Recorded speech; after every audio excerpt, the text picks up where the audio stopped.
In the ancient times of myth and legend, long before our tale truly begins, there was the epic journey to the west. A humble monk named Tang Sanzang embarked on a perilous pilgrimage to the distant west, seeking sacred Buddhist scriptures to bring enlightenment to his people. To protect him on this dangerous road filled with demons, gods, and trials, he was joined by three unlikely disciples. The most famous among them was Sun Wukong, the Monkey King, a stone-born being of boundless power, mischief, and courage. With his magical staff that could shrink or grow at will, his ability to clone himself, and his cloud somersault that let him leap across the skies, Wukong battled countless Yaoguai, outsmarted traps, and faced even the heavens themselves. After many hardships and triumphs, the group succeeded. Wukong earned the title of victorious fighting Buddha for his deeds. Yet peace did not suit him. The strict rules and solemn rituals of the celestial realm chafed at his wild spirit. Longing for the freedom of his home on Mount Huaguo, he returned without permission, gathering his monkey kin once more. But the celestial court would not allow such defiance. They saw his return as rebellion, so they sent a mighty army led by the four heavenly kings and none other than Erlang Shen, the illustrious sage, nephew of the Jade Emperor, a god of immense power with a blazing third eye upon his forehead that could see through all illusions and deceptions. Erlang rode his white horse, spear in hand, his loyal celestial hound at his side, ready to hunt down the defiant monkey. The prologue of our story opens amid thunder and chaos on Mount Huaguo. Wukong stands tall, golden fur blazing like fire, his Ruyi Jingu Bang spinning in his grip. He roars his defiance. He had protected his master, delivered the scriptures, and earned his freedom. Why then did the heavens mistrust him still? Why slaughter his people and drag him back into their golden cage? Erlang descends like a storm, his voice calm yet commanding. He acknowledges Wukong's past merits, even his Buddhahood, but insists the monkey must submit or face destruction.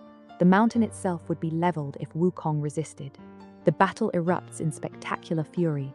Wukong leaps with impossible agility, his staff slamming down like a falling pillar, shattering rocks and sending shockwaves through the air. Erlang meets him blow for blow, his three-pointed double-edged spear flashing with divine light. The god's third eye glows, piercing every clone and trick Wukong throws at him. When the Monkey King multiplies into an army of duplicates, Erlang summons his own divine clones. Their weapons clash with such force that the skies crack and lightning rains down.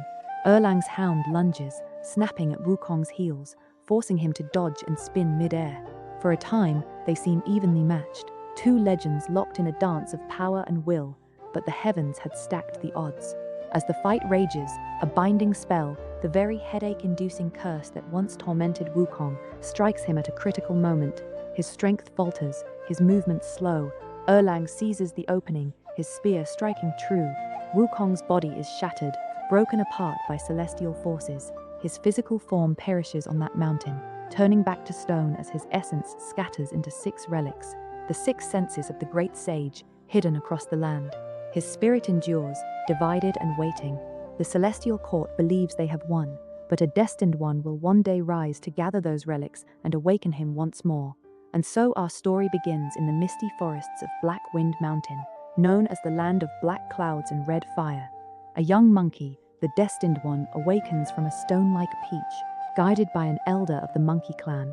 His quest is clear: collect the scattered relics of the great sage to bring Wukong back.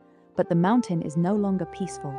It teems with Yaoguai, wolf demons, snake spirits, and worse, all drawn by rumors of Wukong's power and the chaos left in heaven's wake. In the forest of wolves, the destined one first learns to fight. He clashes with packs of savage wolves, then faces the towering bull guard, a brutish Yaoguai chief whose heavy club teaches the value of timing and the immobilize spell. Deeper in, he encounters the fearsome Wandering White, a giant white-headed spirit with crushing fists and ground-shaking stomps that send shockwaves rippling outward.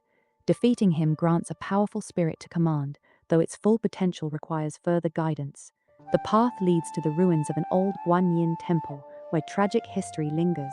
Here, the destined one battles Guanzhi, a swift wolf Yaoguai wielding a flaming polearm whose strikes burn with red fury. After a fierce duel, Guanzhi falls, and nearby rings the first of 3 mysterious bells. Continuing through bamboo groves and misty trails, more dangers await.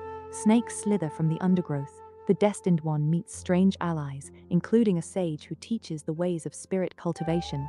He faces the croaking Baoli Ger Lang, a massive frog yaoguai whose long tongue lashes out unpredictably. Then comes Guan Mo, a cunning snake spirit and old companion of Guanzi, whose poison clouds and ranged attacks test every dodge. In his arena, the second bell tolls. Further on, in the marsh of the White Mist, the white-clad noble, a serpentine warrior of graceful yet deadly moves, blocks the way.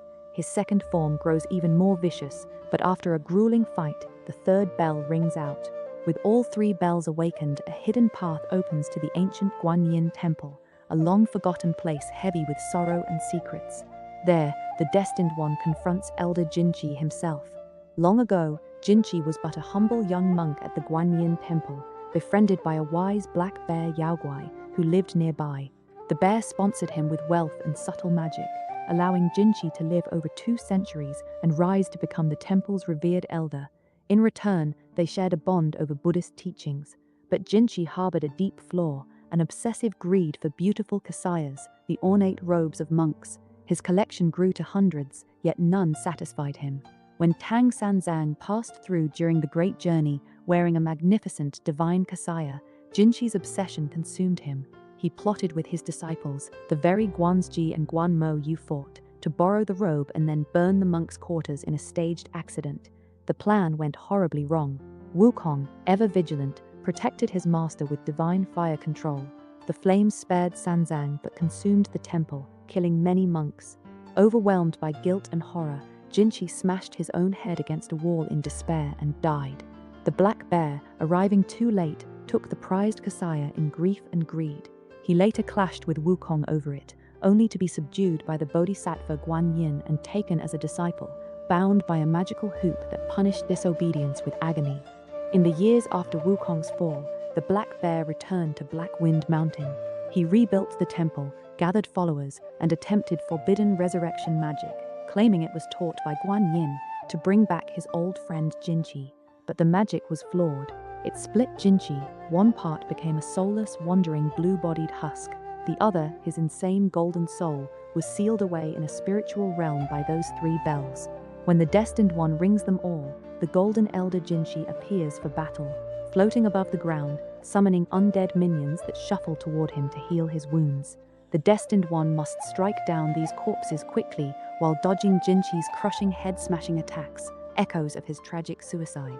After a hard-fought victory, the truth of this cursed mountain begins to unravel, pointing toward the Black Wind King and the greater forces at play. The story of Black Wind Mountain is one of old friendships twisted by greed, failed resurrections, heavenly schemes, and the lingering shadow of the Monkey King's fall. The Destined One presses on, relic in hand, as greater chapters and deeper mysteries await across the land. Please like if you want to listen to part 2. Thank you, everyone.